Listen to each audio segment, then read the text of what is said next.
Hello and welcome back to the channel. Welcome back to another video. This one is player rankings where myself and George from Ingenuity Fantasy make top 10 lists for 6 different categories.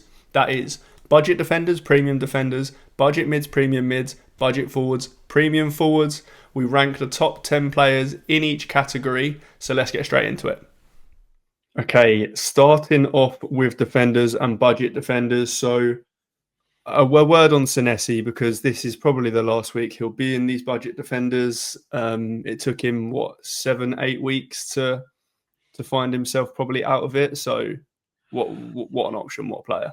Yeah, 6 out of 6 defensive contributions. Playing for what's one of the severely underrated defense. I think they currently sit quite near the top for expected goals against. I mean, there's just nothing to dislike about Senesi, really. No. I mean, and no surprise he's actually heading up to the 5 million in the sort of premium section. So yeah, what a player. Yeah, agreed. That's also why there's a couple of other Bournemouth players in here, like Tripper and I've got Diakite. But yeah, anyway, Bournemouth defence not bad. Van der Ven is still second in your list. He's dropped completely out of my list. Why do you still like him? I think that's in no small part down to 4 out of the next 5 fixtures. They've got Leeds and then they've got Villa. Villa have scored the least amount of goals in the league this season. And then they've got Everton, who seem to have cooled off a little bit. And then, in game 5, they have Man United, who are the definition of cooled off at the moment. So I think, it's mainly a fixtures play, and he's the only nailed Spurs defender you can get for under 5 million. So I think that's why he finds himself here. Yeah, it's fair. I mean, I think if you've got him, he's not someone you sell. Yeah. But I would certainly not be actively buying him right now, especially at 4.8 million. I think defensive contributions have just changed things in that he doesn't get any. Well, he does get some, but he doesn't get to the threshold really. And Spurs, if you're not going to hit the defensive contribution threshold, then you have to play for a really, really solid defense, which Spurs look like they were going to be, but they're just not. They're so hit and miss. And if you can't rely on a clean sheet when you need one, and he's not going to get defensive contributions, then I think there's better players elsewhere, personally. Yeah, I mean, it's granted they did concede against Wolves, and they did concede. They've conceded a little bit here and there, but the reality is, they didn't let up a huge amount of XG against Wolves. Wolves did look good on their day, but you're right. They are one of the worst oppositions. I just think, the next set of fixtures isn't just, particularly the next 3, isn't just teams who aren't that great. It's teams who aren't that great going forward. Leeds, for example, are way better defensively than they are going forward. So it's a way better fixture for a defender than it is for an attacker. And Aston Villa, pretty much the same story, even though Aston Villa managed to keep a few clean sheets and keep it, okay at the back. Going forward, they're an absolute nightmare, and they've scored the least amount of goals in the league. So it's those fixtures tend to lend themselves more to a defender than they do an attacker, and that's why Van der Ven stays there for me. Yeah, it's fair. It's fair. I do agree somewhat. And then the last thing we're going to look at on budget is these 4 million defenders. So we've got Rodon, we've got Mukiele, we've got Alderete, who's now 4.1, but I mean, still 4 million basically.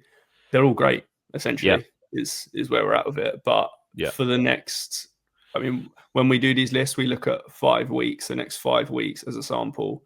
The fixtures are just nice for Leeds, and they're pretty good defensively.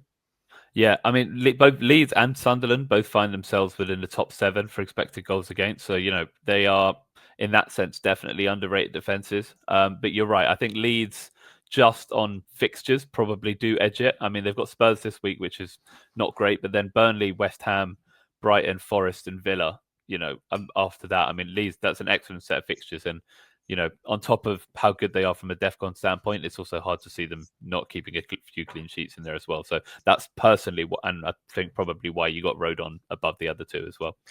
Yeah, it's all pretty close. I mean, I think that fixture-wise, it's better for Leeds, but the reason they're so close is that Mukiele and Alderete are slightly better for defensive contributions. They're also, Sunderland in general, just a joke from set pieces. Like, we can expect genuinely a fair amount of goals from set pieces, which those 2 will be the targets for. So essentially, they're all great. Yeah, the game's back. Yeah, it really is. Moving on to the premium defenders now, and Gabriel's obviously top. You've got Timber in your list. Let's talk Yeah, Arsenal defenders in general. yeah, definitely. I mean, fixtures don't really get better than Hmm. Arsenal's at the moment. I mean, there's absolutely no reason not to triple up on Arsenal. Hmm. And I think I see a lot of wild cards, including the wild card I did. Just hammering triple Arsenal, understandably. Um, I think Gabriel, if you do have the funds, is absolutely the one to go for. The attacking threat was on display very evidently last game, as some of us found out all too well. And then, yeah, Timber. The reason I quite like Timber, if you've experienced a little price drop, or something along those lines, and Gabriel, he is still 0.4 million more than Timber, which is quite a lot. But if you're just a little bit short on cash, then I personally think Timber's an excellent option there. Because when he does play, he is fantastic, and Arsenal's defense is brilliant, to say the least. Yeah, yeah, they're clearly the best defense in the league, and they've got very good fixtures, like you say. Gabriel is a joke. The next fixture, West Ham, obviously they're terrible. Say they're like I'm disassociated. We're terrible at defending set pieces, so that looks a good one for him. Timber, I do think for me, he's a bit of a minutes risk, which why he's not in my list. I do think he plays most games, like even 8 out of 10 probably games, which is Mm. maybe enough for you to be honest. And when he doesn't start, there is a good chance that he just doesn't come on anyway. And Yeah. we've all got these DEFCON guys on our bench, so maybe I should be thinking about that more. But Mm. when he does play, he is incredible. We saw against Newcastle, and in every game how attacking he is. I think I seem to remember against Newcastle, we did have a header that was saved by Nick Pope actually Yeah. quite well from him. Yeah. So yeah, his attacking numbers are just a joke as well. So he is Yeah. a really, really good option when he plays. And like I say, when he doesn't, he probably won't come on. So maybe it's just a good pick. Yeah, I think against us, I think he had something like individually he had like a 0.74 xg, and it was like zero point 0.5 of that was xg, 0.2 of that was expected assist. So he is more than in and around the area for both of those. And then Forest, he had a 0.3. Leeds, where he scored 2 goals and got an assist, he was at a 0.9. He just is in and around things that happen in the attacking sense. So anytime Mm-hmm. you get that fusion of what is definitely the best defense in the league with the best fixtures, with that potential attacking output, there is just a lot to like for Timber, and that's why he finds himself at 4 for me. Yeah, I do agree. Maybe he should be in my list based on that. But I also have Konate. I have Gvardiol. You don't have either of these guys. Yeah, Now, yeah, Konate is one where he's been really bad. Like yeah, individually this season, he has actually been awful. And yeah, if a Mark Gahey was at Liverpool right now, he would be nowhere near this list. He'd actually yeah, probably be nowhere near the Liverpool team as well yeah, because he's been that bad. But yeah. I just think he may be a slight minutes risk. I'm just not sure that Slot really trusts any of the other centre back options, and that's the only reason he's in it for me.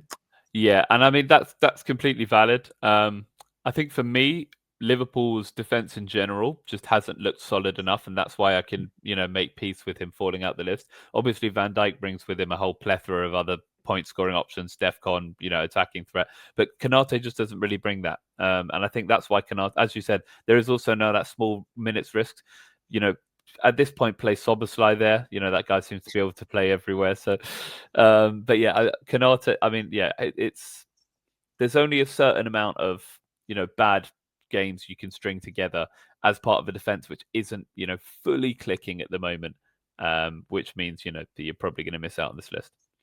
Yeah, I mean, I guess we could see Joe Gomez there. We've seen Yeah, the partnership between Van Dijk and Gomez be pretty decent in the past, so maybe that does yeah, happen. But yeah, until we see it, he'll be somewhere in this list for me. yeah. um, And then, Gvardiol, yeah. So I mean, Gvardiol. So I I did a piece on this as well. I am kind of struggling to see what the fuss is about for Gvardiol. So everyone, I think, is maybe living in this memory of what Gvardiol was last season. So last season, especially without Defcon, Gvardiol, great option, bombing down the left, getting involved in the attacking sense. City were keeping clean sheets.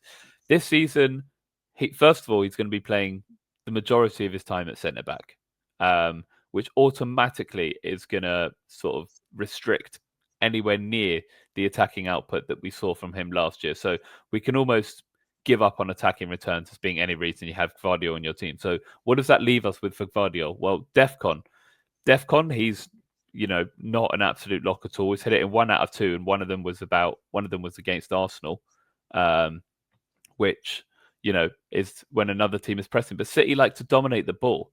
And what you see from these teams who like to dominate the ball is that their defenders don't really chip in with DEFCONs. And you see that with Arsenal's defence, and you're going to see that with City's defence unless they're playing a good team. So DEFCON, I'm not really hanging my hat on Gvardiol either. So what we are looking for from Gvardiol is essentially clean sheets, but they're not really there either for City. They even conceded against Burnley. So at his price point, especially 5.8 million, I'm just struggling to see the upside, really. Yeah, that's completely fair. I agree with all the points. I mean, DEFCON, he's not a thing for. Attacking wise, I completely agree with you. Again, he's not a thing for it at the moment, really. It is, for me, it's more, it's completely clean sheets. I'm expecting City to be one of the better defences still, even though they're conceding the odd goal here and there.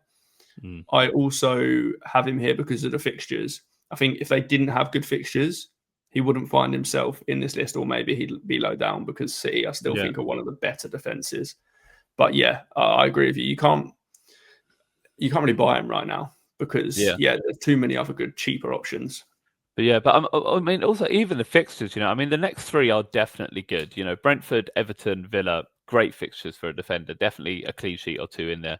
But then after that, they've got Bournemouth, Liverpool, and Newcastle back to back, which aren't great fixtures for a defender at all. Bournemouth can score against anyone, clearly, and then Liverpool, and Newcastle also can score against anyone. So it's even the fixtures play. Beyond the 3 weeks. If you have him, he's definitely not a sell for these 3 weeks at all, because there's clean sheets in there. But he's definitely not a buy. Every game that goes past, the fixtures get worse and worse in the next 5 as well. So I'm just not betting on Gvardiol in general, to be honest. Yeah, and he will drop as those fixtures go. The last player to touch on is Munoz, because I'm seeing people sell Munoz, which is quite crazy. Absolutely mental. Munoz is probably. I'm in love with Munoz as an asset. There's so much to like about him. Palace's defense is unbelievable. They've only conceded 3 goals in 6 games this season. Their XGA is great. So it's not even just flukes. They're doing it they're restricting big boys to not many goals at all. But on top of that, where Munoz is fantastic and really separates himself from the field is his attacking potential. Now, we talk in the past about going points chasing, if a player hauls big, like Zubamendi, let's all go buy Zubamendi, something like that. Yeah. You cannot chase points, but what you can do is you can chase points in advance. Munoz is averaging between 0.35 and 0.4 expected goal involvements a game. That would have him on pace for the season for about 13 or 14 goal involvements, which for a defender in an excellent defense is absolutely crazy. Just because the returns aren't there doesn't mean they're not coming. I've seen plenty of Palace games, particularly the one against Liverpool. He was really unlucky not to score. The returns are coming, and now is your chance to get ahead of the curve before he inevitably rises in prices, or before some of those returns do happen, and then he goes through a period of regressing to the mean where they then don't happen again. Munoz is just a fantastic option.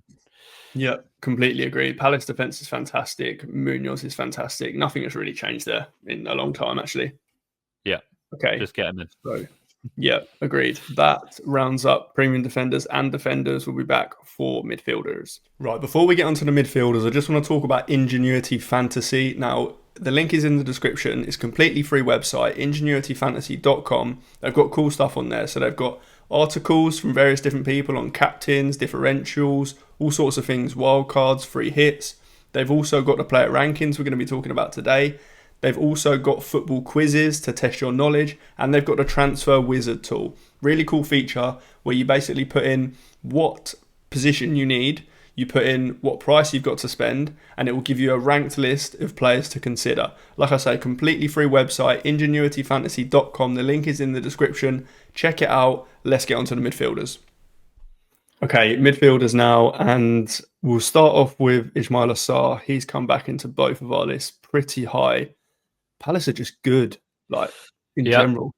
Yeah, I mean, we spoke about Palace's defense only conceding 3 goals in 6 games. Palace's attack have the highest expected goals in the league, so they are firing on both ends. Sarr, I think, I mean, tripling up on Palace at the moment is absolutely a great shout, and I think that, the players that you want to do it. We mentioned Munoz and Richards before. Sarr is the perfect third option to cover the Palace attack because up front you've got your João Pedros and your Haaland, so there's quite a few good options. So maybe if you want to dodge Mateta, so Ismaila Sarr is at value as well, the perfect option to go and target, and Yeah. cover that Palace attack. Yeah, 6.4 million. I mean, it's weird because if you watch, I mean, maybe not the Liverpool game because against Liverpool they actually did look really good going forward, but other Yeah. games they haven't looked that great going forward, but the numbers have been there. So Mm. yeah, you trust it. Sar's great, Palace are great. Yeah. So the next options, I've got Minte and Matoma at 3 and 4. I really like these Brighton guys. Now, Yeah. I was hesitant on them to start the season, especially when I saw Hertzler rotate players like Ruter and Welbeck. I thought, okay, we can't really trust anyone in that team. But I think we can trust these wingers for minutes. One, because I'm not sure there's many other options for him to play. And two, Yeah. because they've just both been performing so well that Yeah. he has to play them. And the fixtures are unbelievable. Yeah, I mean, the good thing about Brighton's fixtures is we're not talking about just a 5 game stretch where the fixtures are good. Brighton haven't got a single. Now, granted, we don't always trust the colour scheme on FDR, but Brighton haven't got a single red fixture for the next 10 game weeks. So when you're talking about bringing in Matoma or talking about bringing in a Minter, you're not just bringing them in for a sort of temporary game. You're bringing them in and you won't have to change them at all in theory for a while. So they're really good. They give you some really good transfer economy on the back end. The reason I'm didn't include Minter is I've got Matoma there just because he's a classic producer. There is obviously just a slight minutes risk with both of them. We just don't know how they'll rotate. But when you do ride the hot hand, if you've got great bench cover, I think the upside's there for both of them. Yeah, there is still. I mean, they're not completely nailed, of course. For me, 5.9 million is a bit of a bargain for Minte as well. So Yeah, yeah, I really like him. The only other player to discuss for budget midfielders is Doku, to be honest. So Doku enters your list. He's a bit higher in my list. I think I'm probably, I mean, as always, it's expected minutes with Man yeah, City players. yeah, I think I'm a bit higher on his expected minutes. He played 90 and 87 minutes in his last two Premier League games. I also don't really know who would play there on that left wing position if he didn't. I think it would potentially be Savinho, although he's been preferred on the right side so far, mm. or not at all. So for me, I just don't think there's, until Marmoush is back, I'm not sure there's anyone that's going to play in that position personally. Yeah. I think you're right. I think you probably are right. There is also the way he's playing. It's very hard to justify leaving him out the squad. I think I've just been burned too many times by Pep Roulette and trusting a City player. You just trust a player and you think, right, it has to be them starting next game, and then before you know it, Foden will be out on the left wing in some funky formation, and then you just never know. So I think even though all signs would point to it, I'm just always slightly cautious about trusting Pep Roulette. Yeah, and that's completely fair. We've seen many burned before, myself included. Then on to premium midfielders. So no change in our top fours. The one big talking point this week, or two big talking points actually. So the first one, Bruno Fernandes. He Mm, obviously missed another penalty at the weekend against Brentford. He was also one defensive contribution off hitting that threshold. yeah, He also got a yellow card. So it was like a -1 pointer that could have been a 10 pointer so easily. yeah. So it just depends which way you look at it, I guess. To me, I'm looking at the fact that he's not going to miss many penalties. It's pretty much that simple for me. And I think he's Yeah, still a good option. yeah. I'm exactly the same. I think you can't get too hung up on, if this was Bruno Fernandes' first season on penalties or, his first season at United, then I think we can panic. But he's got a whole catalogue of being a great finisher from pens behind him that I think he probably does stay on penalties. I've seen a couple people, be concerned, what if he gets moved off penalties? Yes, there is a chance. I think, if you miss 3 in a row, then I think there's some serious questions being asked. But I think 2, you're just about on the right side of it, especially with his history of quality penalty taking behind him there. So I think he is fine there. Man United are, even though some of the finishing isn't great, going forward, they do tend to create chances and they do seem to get these penalties, and he will be at the heart of all of these things. Amorim is also under increasing pressure to switch up his tactics. So I think, if we do see United move to even a 4-3-3 on a temporary basis and he gets back in that number 10, I think that could be even better for him. So I think, they're just, and as you mentioned, one off DEFCON, there's just a lot to like about Fernandes. He has so many routes to points, and that's why he keeps his spot despite the penalty miss.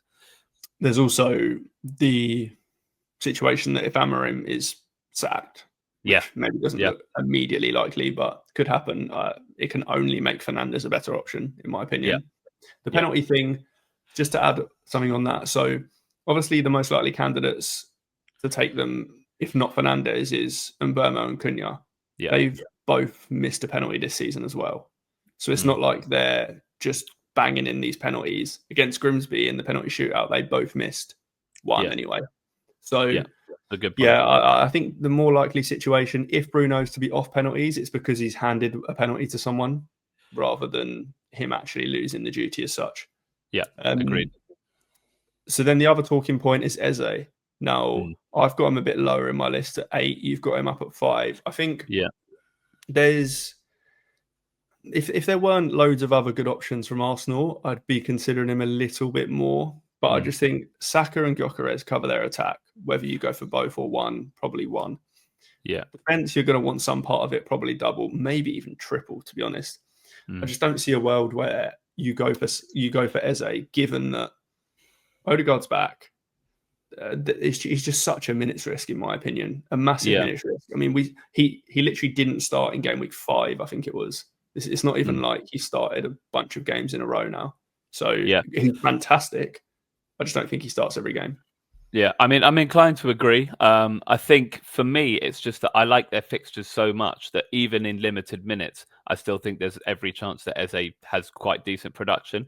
Especially if Arsenal think their strongest lineup is with Eze starting on the bench. Let's say they go up like 2-0 against like a West Ham, or they go up 3-1 against a Burnley or a Sunderland or something like that. Eze comes on in the 60th minute, and then against those teams, a 40-minute run, at potentially scoring is, honestly not bad. I just think over this fixture period, there will be games that Arsenal get so ahead in that we see in plenty of time for Eze on the pitch, and even a couple of starts, especially, while they're juggling Champions League football. And when you've got an easy Premier League run and, you've got Champions League games, they might want to play their strongest team in the Champions League, knowing that they're playing like, a Burnley or a Sunderland in the Premier League, and that's a game they can start Eze in. So I just think he does see enough minutes, and the fixtures are that good that even in slightly limited minutes, there are points there for him. Yeah, fair. And I mean, not that it translates to these lists, because these lists are just pretty objective, but in terms of actually transferring or getting these players in FPL, there are just too many other good options from Arsenal, I think. Yeah, I agree. But like objectively, he is good. So that rounds up the premium midfielders and the midfielders. We'll be back for the forwards. Right, onto the forwards and the budget forwards. So not much change here, really. It's still pretty grim reading. There's probably 2 players to talk about. Well, we'll just briefly mention that Thiago's great, and we knew he was great, and he still is great.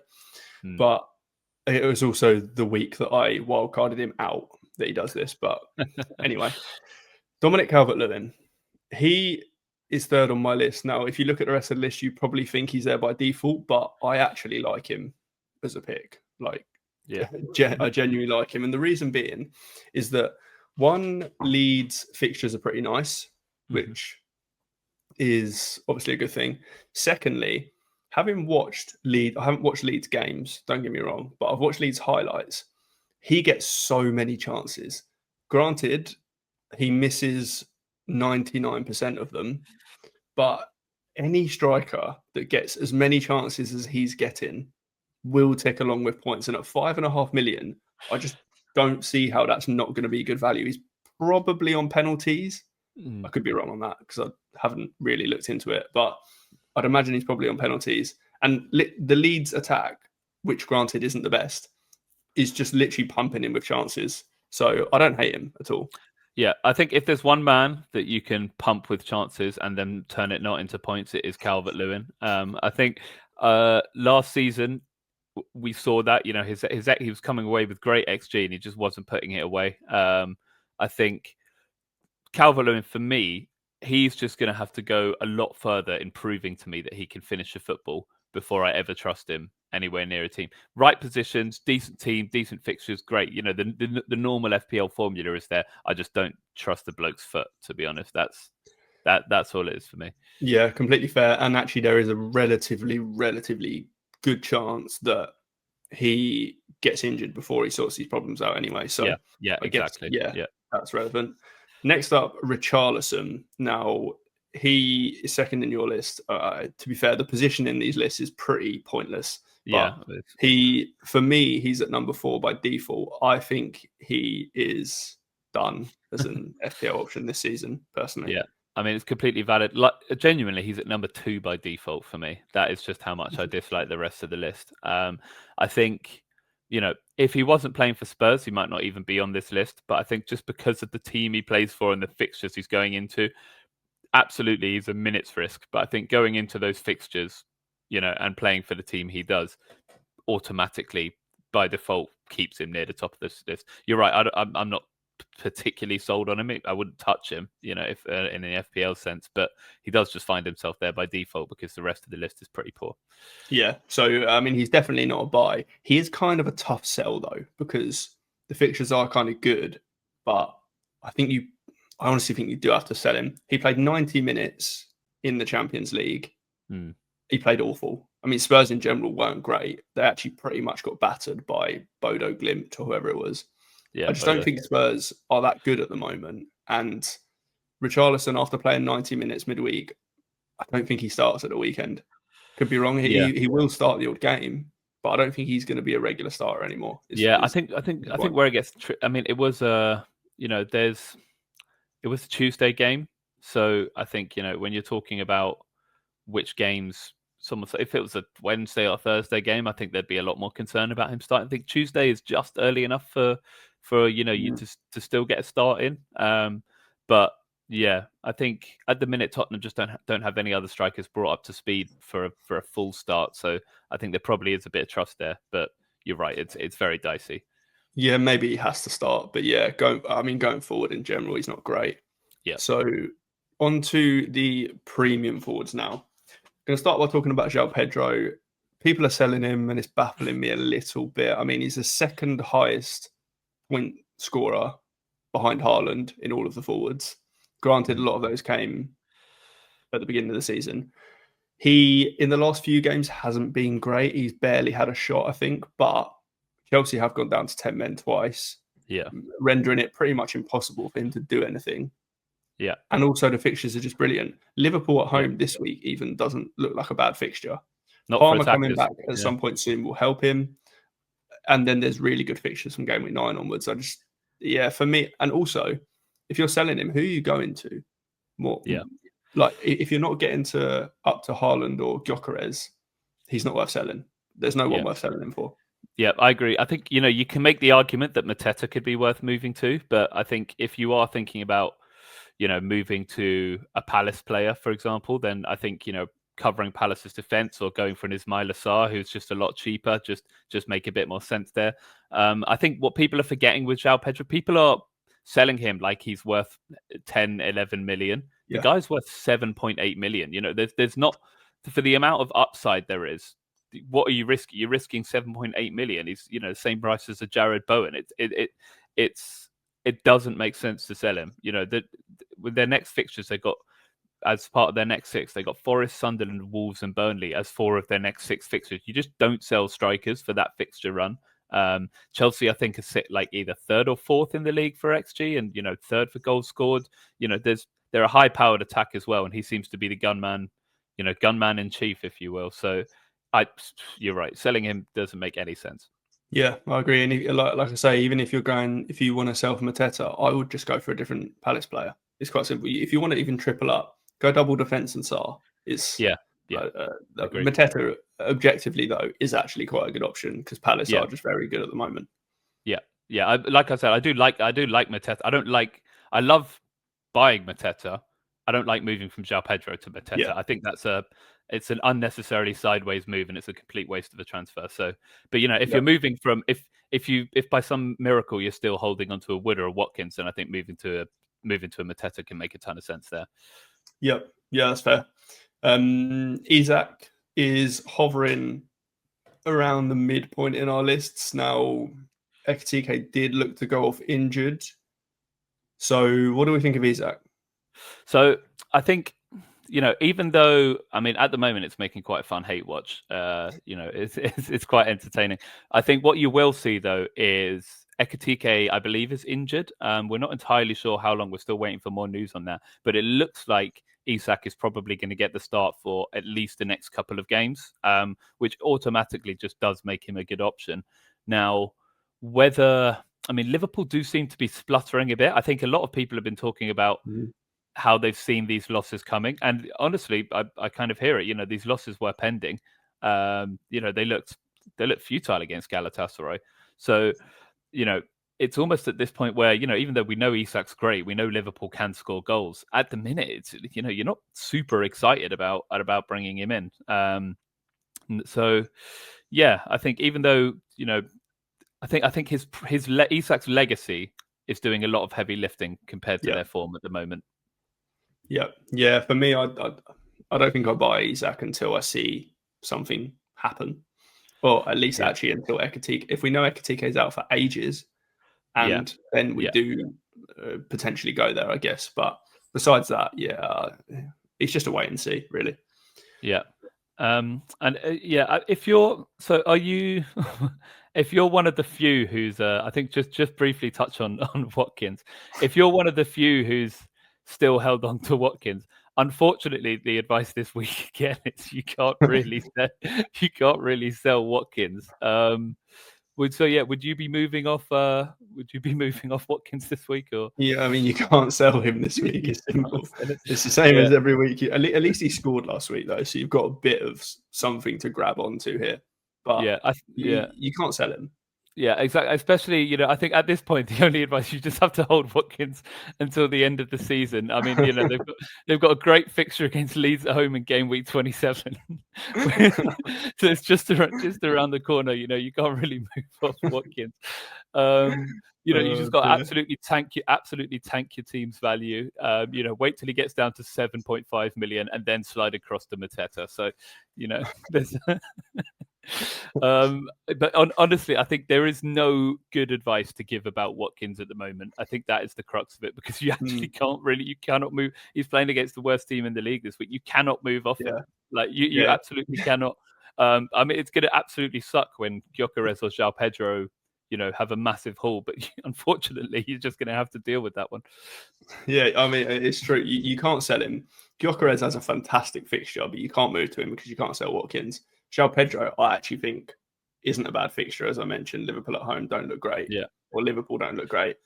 But you can't sell Watkins. You have to keep him. And you have to keep him for his blank against Burnley. So you have to keep him to the end of the season at this point. You just got to stand on your laurels and just be super stubborn. Yeah, you'll have a really good 4.5 million forward on your hands. Yeah.